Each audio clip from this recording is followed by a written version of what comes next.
안녕하세요. 그림 유튜버 디모드로입니다. 오늘 사용할 펜은 아주 가는 선입니다. 스테들러 피그먼트 라이너 0.05입니다. 그리고 투시선을 사용해서 그리는 예제를 보여드릴 거예요.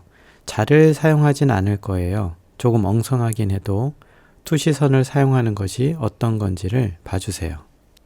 제일 먼저 할 일은 눈의 높이를 찾습니다. 수평으로 놓인 선을 찾아보세요. 다행히도 세로 5개로 나누어진 기둥의 아래 한 칸의 높이가 일직선에 놓여 있는 것을 볼 수 있습니다. 여기가 눈의 높이예요. 제가 어딘가 서서 찍었는데 제 눈의 높이와 저 기둥의 첫 번째 높이와 같은 거죠. 이것을 기준으로 위와 아래에 투시선을 찾습니다. 소실점은 이 선들을 쭉 그렸을 때 왼쪽 어딘가에 만나는 곳이겠죠. 그런데 종이를 벗어나고 있습니다. 이럴 땐 굳이 소실점을 찾지 않고 기둥을 먼저 그린 다음 이 마름모꼴의 크기를 기준으로 나머지의 투시선이나 크기를 정할 수 있습니다. 그럼 시작해 볼까요? 기준이 되는 눈의 높이를 그려주고 위로 4개의 선과 아래 1개의 선을 그려줍니다. 연필을 사용하지 않고 있는데 이렇게 흔적을 남기는 것도 보기 좋으니까 펜은 위쪽으로 잡으시고 힘을 주지 않고 펜의 무게로 그린다고 생각하면서 긋습니다. 기둥의 위쪽과 아래쪽은 구분이 될 수 있도록 한 번 더 선을 그어주어 구분을 시켰습니다. 기둥의 간격을 보면서 세로선을 그어줍니다. 아주 정확하게 그리는 것은 아니니까 눈대중으로 대충 오른쪽으로 갈수록 약간 두껍게 그린다는 느낌으로 그려주세요. 건물의 왼쪽 끝을 정해주고 기둥을 먼저 그려보겠습니다. 기둥 위쪽의 주두 부분은 아칸소스 잎 장식이 되어 있는데 조금 복잡해 보이죠? 복잡한 것은 뒤로 미룹니다. 가운데 부분을 먼저 그려줄게요. 사실 제일 어려운 것은 이 기둥의 곡선인데 약간 곡선이 들어가 있다 정도만 표현해 줄게요. 기둥의 돌과 돌 사이의 경계는 눈 높이에 있는 부분은 직선이지만 위로 갈수록 곡선이 되겠죠? 기둥의 주두, 즉 머리 부분의 위치를 잡고 일단 사각형으로 그려주기 위해서 세로선을 그어주고 있습니다. 무늬는 나중에 그려줄 것입니다. 기둥의 머리 부분을 대략적으로 모양만 잡아줄까요? 아직 세부 무늬를 그리지 않아도 이렇게 외곽선으로 모양만 잡아줘도 그럴듯해 보이죠. 가는 선을 사용하고 싶을 때 스테들러 피그먼트 라이너가 도움을 많이 줍니다. 피그먼트 잉크를 사용하기 때문에 물에 번지지 않아서 수채화 물감을 얹을 수도 있고 또 잉크가 끊어지거나 하지 않아서 그림 그리는데 집중할 수 있죠. 그리고 굵기도 다양해서 좋습니다. 기둥 위는 가로선이 많이 들어가죠. 투시선을 연습하기 참 좋아요. 도면처럼 아주 정확하게 그리는 것이 아니니까 적당히 그리되 오른쪽이 조금 넓어진다 의식적으로 생각하면서 그려줍니다. 지금 그리는 건물이 뭔지는 아시죠? 제목에 있다고요? 아, 그렇군요. 맞습니다. 덕수궁 정문으로 들어가면 제일 안쪽에 있는 미술관이에요. 국립현대미술관이죠. 정식 명칭은 국립현대미술관 덕수궁관입니다. 관람 시간은 화, 목, 금 그리고 일요일은 오전 10시에서 오후 6시까지고 수요일과 토요일은 야간 개장이 있어서 오전 10시부터 오후 9시까지입니다. 그리고 매주 월요일은 쉽니다. 쉬는 날 가시면 안 되겠죠? 2023년 기준이에요.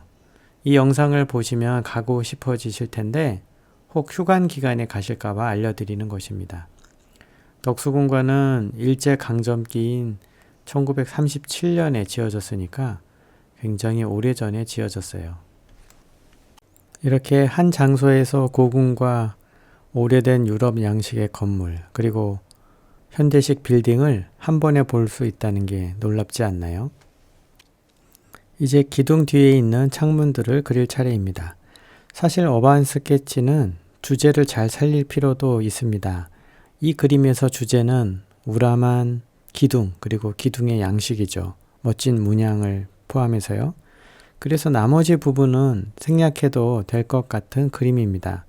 사실 이 그림은 채색을 하려고 시작한 거라 기둥의 뒷부분과 나머지는 채색으로 표현할 수가 있어요.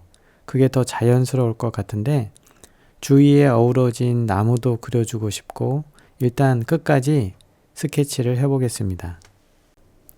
이렇게 투시선을 사용해서 그리고 있는데요. 일반적으로 투시선을 설명할 때 이해가 쉽도록 한 장의 종이에 소실점이 있죠. 하지만 대부분의 경우 소실점은 지금처럼 종이를 벗어나 있는 경우가 많습니다. 줄자를 사용해서 그릴 수도 없고 이렇게 마름모를 이용한 방법으로 연습을 해보세요. 물론 다른 방법으로 좀 더 정확하게 그리는 노하우가 있어요. 나중에 보여드리도록 하겠습니다. 정밀하게 그릴 필요가 있는 게 아니라면 이렇게 눈대중으로 소실점을 찾고 투시선을 대략적으로 그려서 그리면 됩니다. 제가 좋아하는 나무 그리기 시간이에요. 나무 그리기는 정말 쉬워요. 펜이 가는 대로, 마음 가는 대로 구불구불 그려주면 되거든요. 나무 그리기에서 스트레스를 받으시면 그림 그리기가 재미가 없어집니다. 어반 스케치에서 나무는 필수라고 할 수 있거든요. 그래서 따로 연습을 해보시고 아주 간단한 나무에서부터 복잡한 나무에 이르기까지 연습을 해두시면 저처럼 나무 그리는 장면에서 신이 나기까지 합니다. 지금 사용하는 만년필은 플래티넘 프로시언 만년필입니다. M촉이에요. 플래티넘 만년필은 장시간 사용하지 않더라도 잘 마르지 않아서 좋은 것 같아요. 혹시 잘 마르지 않는 만년필 아시면 댓글로 부탁드립니다. 만년필이 많아지면 자주 사용할 일이 없어서 다음에 사용할 때 안 나오면 실망이더라고요. 이제 아래 그림을 스케치라고 생각하고 굵은 선으로 그려주고 있습니다. 이때 해야 할 일은 어두운 그림자 부분을 어둡게 해주고 틀린 부분이 있다면 고쳐줄 수도 있고요. 또 선을 좀 더 자연스럽게 바꿔주는 것입니다. 또 아까 밀어놨던 기둥머리 아칸서스 잎 장식도 이때 그려줍니다. 지금 창문을 칠하면서 아주 먹으로 칠하듯이 안 하고 무늬를 주고 있잖아요. 이렇게 무늬를 줘서 흰색을 남겨주는 이유는 물감을 칠했을 때 색이 들어가게 해주는 것인데요. 아주 검은 부분보다는 자연스럽게 색이 배어 들어가는 게 좋거든요. 그래서 습관적으로 이렇게 무늬를 넣고 있습니다. 오늘은 연필 스케치 없이 펜만으로 투시선을 남기는 방법으로 그리는 예제를 보여드렸습니다. 소실점이 종이 바깥으로 나가는 경우 마름 목고를 사용해서 그것을 기준으로 잡아 그리는 것을 보여드렸죠. 도움이 되시길 바랍니다. 그리고 링크로 들어가시면 지금 사용하는 사진을 다운받을 수 있습니다. 암호는 디모드로우입니다. 이번에도 똑같다고요? 항상 그렇진 않아요.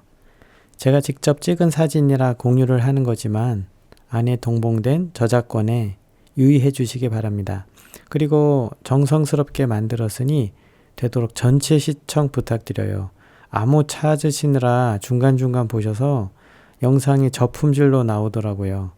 그럼 다음 작품에서 또 뵙겠습니다. 안녕히 계세요.